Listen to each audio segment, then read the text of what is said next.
শুনে রাখো, আইএসএফের ছেলেদেরকে জেল কাটিয়ে দমানো যায়নি, যাবে না।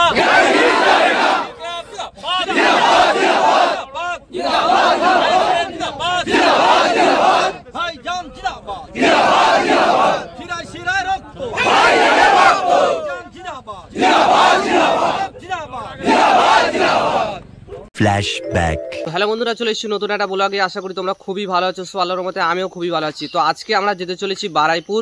ওখানে আসছেন ভাঙড়ের বিধায়ক পিতাদা নওশাদ সিদ্দিকী ভাইজান। কারণ যে বৈরামপুরি যে ওয়াকফ বিলের বিরুদ্ধে যে প্রতিবাদ মিছিলে যে কিছু ভাইদেরকে গ্রেপ্তার করেছিল, সেই ভাইদেরকে ছাড়াতে যাচ্ছেন আমাদের ভাঙড়ের বিধায়ক নওশাদ সিদ্দিকী ভাইজান। তো চলো ওখানে গিয়ে কি হয় না আপনাদেরকে দেখাবো। তো তার আগে যারা এখনো সাবস্ক্রাইব করেনি সাবস্ক্রাইব করো। তো চলো যাওয়া যাক। আর কালকে ঈদ, আপনারা সবাইকে আমাদের চ্যানেলের পক্ষ থেকে সবাইকে ঈদ মোবারক। সবাই ভালো থাকবেন, সুস্থ থাকবেন। তো চলো যাওয়া যাক। A few moments later.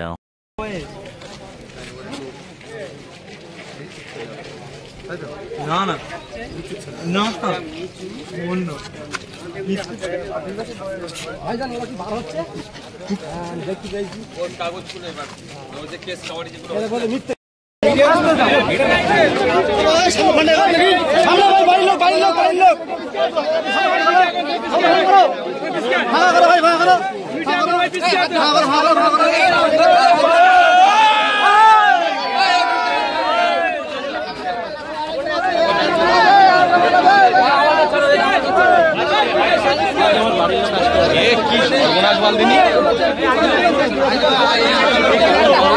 হয়ে যায়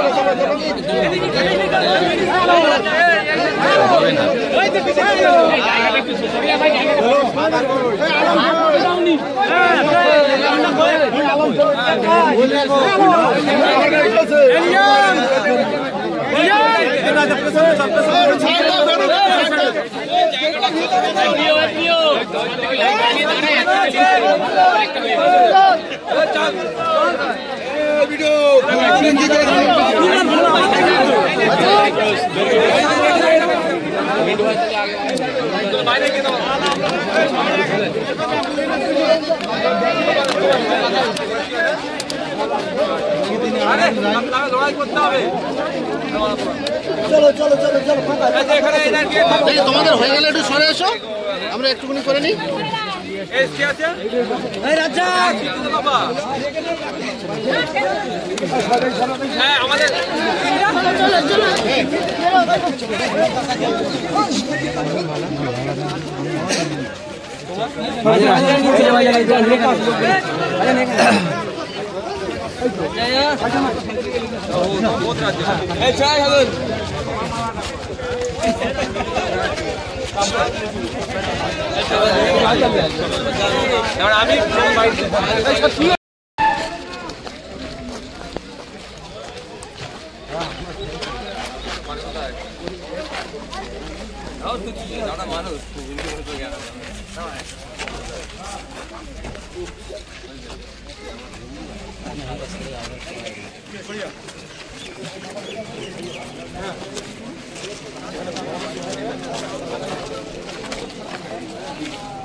ওদিকে কেউ যেও না, কিন্তু কেউ যাবে না।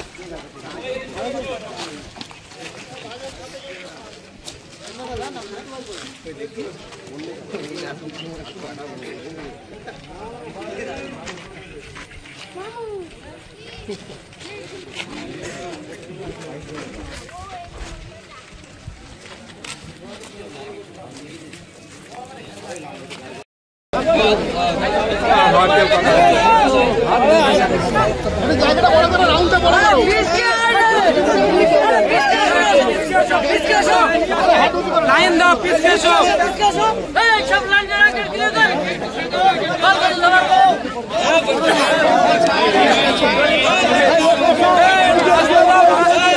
আরে পিছকে দেখো না আরে ভাই জিন্দাবাদ জিন্দাবাদ জিন্দাবাদ জিন্দাবাদ কুখ্যাত ক্রিমিনাল তুমি শুনে রাখো, আইএসএফের ছেলেদেরকে জেল খাটিয়ে দমানো যায়নি, যাবে না। নোটোরিয়াস ক্রিমিনাল তুমি শুনে রাখো, আইএসএফের ছেলেদেরকে জেল কাটিয়ে দমানো যায়নি, যাবে না। জিন্দাবাদ জিন্দাবাদ জিন্দাবাদ জিন্দাবাদ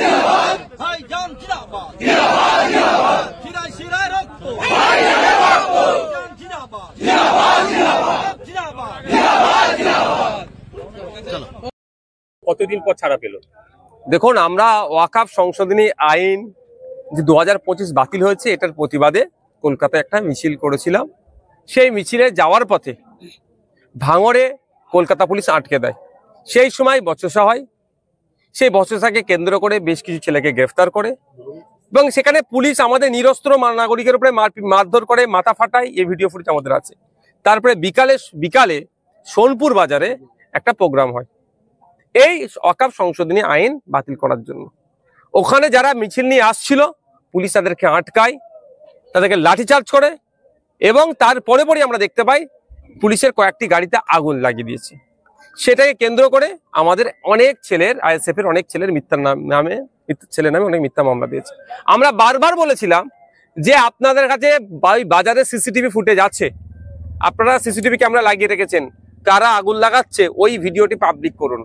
করতে পারেনি, আর আমরা চ্যালেঞ্জ করছি ওরা করবেও না, কারণ ওখানে তৃণমূল কংগ্রেস আর পুলিশের একটা অংশ ষড়যন্ত্র করে আগুন লাগিয়ে আইএসএফ এর নামে মিথ্যাচার করেছে। আমরা আইনি লড়াই লড়ে আমাদের ছেলেগুলোকে জামিন করেছি। কিছু খবর পাচ্ছি এখানে এসে যারা জামিন হয়েছে তাদের উপরে পুলিশ অনেকের উপর অত্যাচার করেছে। আমরা যতটুকু জানি পুলিশের এই ধরনের অত্যাচার করার কোনো রাইট নাই। আমি কথা বলবো প্রত্যেকের সাথে। আজকে চাঁদ মানে আগামীকাল ঈদ, পবিত্র মুসলিম সম্প্রদায়ের পবিত্র ঈদ আছে, কথা তাদের সাথে আগামী ঈদের পার হয়ে যায়, কথা বলবো এই বিষয়ে আইনি লড়াই আমরা করব। কিন্তু আজকেও একটা কথা বলি, আজকে আমরা এসেছি 1টার আগে থেকে এসে অপেক্ষা করছে। স্বাভাবিকভাবে আমরা জানি গত পরশুদিন সবাইয়ের বেল পেয়েছে। গতকালকে যতটুকু আমরা খবর পেলাম, গতকালকে সবাই আবার যেগুলো বেলের যে কন্ডিশন থাকে, যেগুলো যা থাকে সেই কাগজগুলো সব হয়ে যাওয়ার পরেও আজকে বেলা 1:12 থেকে পরিবারের লোকজন এবং আমরা অপেক্ষা করছি।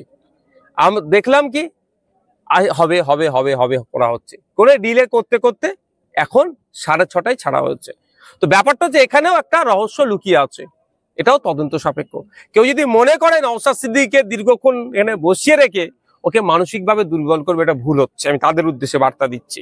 হতে পারে ভায়া এসপি অফিস এখানে এসেছে, ক্যানিং পূর্ব থেকে ভায়া এসপি হয়ে এখানে এসে, হতে পারে সেটা, বা কলকাতা কালীঘাট থেকে এঘাট ওঘাট করতে করতে এখানে এসেছে, মেসেজ এসে পৌঁছেছে, বা জেলা থেকে মেসেজ এসে পৌঁছেছে যে ডিলে করানো হোক। আমি মনে করছি এটা ইচ্ছাকৃতভাবে ডিলে করানো হয়েছে। তো এই ডিলে করে আমার কিচ্ছু, কোথাও আমি তাকে বলছি কিচ্ছু আমার লাভ হবে না, আমি এটা বলে দিচ্ছি। কারণ আমার এনার্জি যদি আজকে না ছাড়তো, সারা রাত আমি এখানে বসে থাকতাম, পরিবারের লোকজন নিশ্চিতভাবে আমার সাথে থাকতো এবং আমিও থাকতাম এখানে বসে, কালকেদেরকে নিয়ে ঈদের নামাজ পড়ে বাড়ি ফিরতাম। কিন্তু আপনারা বলুন, একজন দায়িত্বশীল অফিসারদের কাজ কি হবে? প্রত্যেকটা মানুষের ধর্মীয় সেন্টিমেন্টটাকে কিন্তু সম্মান দেওয়া দরকার, যে আগামীকাল মুসলিম সম্প্রদায়ের পবিত্র ঈদ। সেক্ষেত্রে আমরা যত তাড়াতাড়ি সম্ভব এটা রিলিজ করা। তার পরিবর্তে আমরা কি দেখলাম, যে ইচ্ছাকৃতভাবে ডিলে করিয়েছে। আমার কাছে ডেটা আছে, এই যারা অফিসার এখানে আছে না, এই অফিসারকে প্রশ্ন সম্মুখীন করার মতো ডেটা আছে। শুধু অফিসারদের মান সম্মানের জন্য সেই তথ্যগুলো দিইনি, এখানের মধ্যে কি হয় না হয় সে তথ্য আমার কাছে আছে। 10 তারিখে মুখ্যমন্ত্রী দেশে নিরাপত্তা নিয়ে কথা বলবেন, স্পিকার স্যার নিজে ওটাকে রেজুলেশনটাকে নিজে তিনি পেশ করেছেন, আমাদের আর্মিদের বীরত্ব নিয়ে এবং অ্যাটাক নিয়ে, অর্থাৎ দেশের নিরাপত্তা নিয়ে কথা হবে। মুখ্যমন্ত্রী বলবেন তার রাজ্যে জেলের মধ্যে কতটা নিরাপত্তা আছে, যদি আমি প্রশ্নগুলো তুলে দিই মুখ দেখাতে পারবে তো? তাই আমি অনুরোধ করবো মিডিয়ার মাধ্যমে অফিসারদেরকে, আমি সতর্ক করছি না, আমি অনুরোধ করছি আপনাদেরকে নিরপেক্ষতা বজায় রাখুন। কারণ এমন দুর্নীতি করেন আপনি করেন, আপনার জেলের মধ্যে হয়, যদি আমাদের মতো বিরোধীদেরকে ঘাটানোর চেষ্টা করেন সেগুলো কিন্তু বার করবো, সেগুলোকে আপনারা কিন্তু উত্তর দিতে পারবেন না। আজকে 25 জন ছাড়া পেল, জামিন পেল, কিন্তু এর আগে যেটা দেখা গেছে কদিন আগে শওকত মোল্লা ক্যানিংয়ের বিধায়ক, তিনি যেটা বলেছেন যে আইএসএফ এর যত সমাজ বিরোধী আছে ডাল ভাত মাংস যে যা খাচ্ছে খেয়ে না, আগামী দিনে জেল খাটবে। আমি একদম রাজনৈতিক ভাবে আমাদের সাথে পেরে উঠতে পারছে না, মারধর করে মিথ্যা কেস পাচ্ছে না। এবার কি করছে, একটাই ওদের জায়গা হচ্ছে, সেটা আমাদের কর্মীদের নামে মিথ্যা মামলা দিয়ে জেলে দেবে। তবে একটা কথা বলি, এই যে মামলা হয়েছে 5টি মামলা, এই মামলায় যে ছেলেগুলোকে অ্যারেস্ট করেছে সব আমি থেকে নিয়ে হাইকোর্টে যাব, আমি কোয়াশিংয়ে যাব, আমি কি ছেড়ে দেবো নাকি? একটি মৌলানা সাহেব ফুরফুরা সিনিয়র মাদ্রাসা থেকে টাইটেল পাস করেছে, আমি তাকে দেখে অবাক। আমি জানতাম না ওনাকে অ্যারেস্ট করেছে। যথেষ্ট ভালো ছেলে, যথেষ্ট মেধা সম্পূর্ণ ছেলে, আমাদের সিনিয়র, মানে আমাদের নুরুল্লাহ ভাইজান, হুজাইফা ভাইজান, মিনাজ ভাইজান, সাফরি ভাইজানদের সাথে পড়া ছেলেটি। হ্যাঁ, তাকে সে মাগরিবের নামাজ পড়েছে, তাকে ওসি বলছে আপনাকে অফিসার ডাকছে, এই একজন অফিসার গিয়ে বলছে আপনার বড়বাবু ডাকছে, তাকে অ্যারেস্ট করে ঢুকিয়ে দিয়েছে। অপরাধটা কি? সে কি অপরাধ করেছে? একজন সে আলেম পাস, টাইটেল পাস, একজন তিনি মাওলানা, এই করছে, এই নোংরামি করছে। ওরা আগামী দিনে ভাবছে হয়তো এই ধরনের করবে। তবে 2026 সালে এই দলটা টিকবে কি টিকবে না, শওকত বাবুকে ওটা ভাবা দরকার। উনি বলছে ধমকানো চমকানো, যাকে national human rights commission certified criminal বলেছে, সে আইএসএফ এর সম্পর্কে বাজে মন্তব্য করবে, এটা আমরা পাত্তা দিই না। সময় দেখা হবে। ভাঙড়ে 7টি থানা, যে পুলিশের উপরে প্রশ্ন বারংবার সাধারণ মানুষ তুলছে যে টিএমসি নেতাদের কথা শুনে নাকি গ্রেপ্তার করা হচ্ছে, বা এইভাবে যারা আইএসএফ নেতাদের সঙ্গে যদি ফটো থাকে তাদেরকে গ্রেপ্তার করতে বলছে, পুলিশকে গ্রেপ্তার করছে। এটা শুধু ভাঙড়ে নয়, সারা রাজ্যে এখন হচ্ছে। তার প্রতিদানও পুলিশরা হাতে নাতে পেচ্ছে। যদি এদের লজ্জা শরম ন্যূনতম থাকে এই পুলিশ অফিসারগুলোর, তাহলে অনুব্রত মণ্ডল যেভাবে মা মাসি তুলে, মাকে তুলে, স্ত্রীকে তুলে যে কর্যাত ভাষায় আক্রমণ করেছে, তাহলে সিদ্ধারা সোজা রেখে কাজ করবে। আর যদি মনে করে অনুব্রত মণ্ডলের মতো নেতাদের পাশে ওদের পরিবারের লোকজনকে যেভাবে শোয়ানোর চেষ্টা করছে অনুব্রত মণ্ডল, এটা যদি পছন্দ হয় তাহলে এরকম যেরকম চলছে সেরকম চলবে। কদিন আগে দেখেননি সিউড়ি থানার আইসির কলার ধরে টানাটানি করছিল যে ছেলেটি, সেটাকে ও তো আইসির সাথে উঠা বসা করতো। কদিন আগে আরামবাগ সাইডে, বাঁকুড়ার সাইডে বালি মাফিয়ারা পুলিশকে ধরে পিটিয়েছে। তারা কারা? তৃণমূলের লোক। এতদিন ভাগবতটা সমান সমান হচ্ছিল, এখন হয়তো মতনৈক্য হচ্ছে, গুছিয়ে পিটিয়ে দিয়েছে। এটা হচ্ছে। আমরা চাইবো পুলিশ নিরপেক্ষতা বজায় রেখে কাজ করুক। তবে একটা কথা, পুলিশকে 60 বছর চাকরি করতে হবে, আর শওকত মোল্লা 5 বছর পরে এমএলএ নাও থাকতে পারে, এটা ভাবা উচিত। পুলিশ কি নিজেরাই সেই জায়গাটা তৈরি করেছে, যে জায়গা থেকে নেতারা কদর্য ভাষায় যদি পুলিশ থানাগুলোকে যদি পার্টি অফিস বানিয়ে দেয়, পার্টির নেতাদের কথা শুনে যদি অ্যারেস্ট হয়, পার্টির নেতাদের কথা শুনে যদি এফআইআর হয়, তাহলে সেই পার্টির নেতাগুলো পুলিশকে কি ভাষায় কথা বলবে? এই অনুব্রত বাবুর কথা এই ধরনের পুলিশ উঠা বসা করতো। এখন পুলিশ উঠা বসা করেনি বলে অপরাধটা কি? একটা মিছিল হয়েছিল, কত লোক হয়েছিল, এই রিপোর্টিংটাতে হয়তো মনে হয় করেছিল, একটা রিপোর্টিং করেছে, তার জন্য মাকে স্ত্রীকে ছাড়লো না। এটা শুধু পুলিশের মা বোনকে স্ত্রীকে গাল দিল না, মহিলা সমাজকে অপমানিত হতে হলো। আজকে দেখুন তার বিরুদ্ধে অ্যাকশন নেই। ডাক্তারদেরকে আক্রমণ হলে ডাক্তাররা রাস্তায় নামে। কদিন আগে আমাদের বোন তিলোত্তমাকে খুন করে ধর্ষণ করানো হয়েছে, সমস্ত মনে হয় প্রচুর ডাক্তার সমাজ রাস্তায় নেমেছে, আমরাও নেমেছিলাম।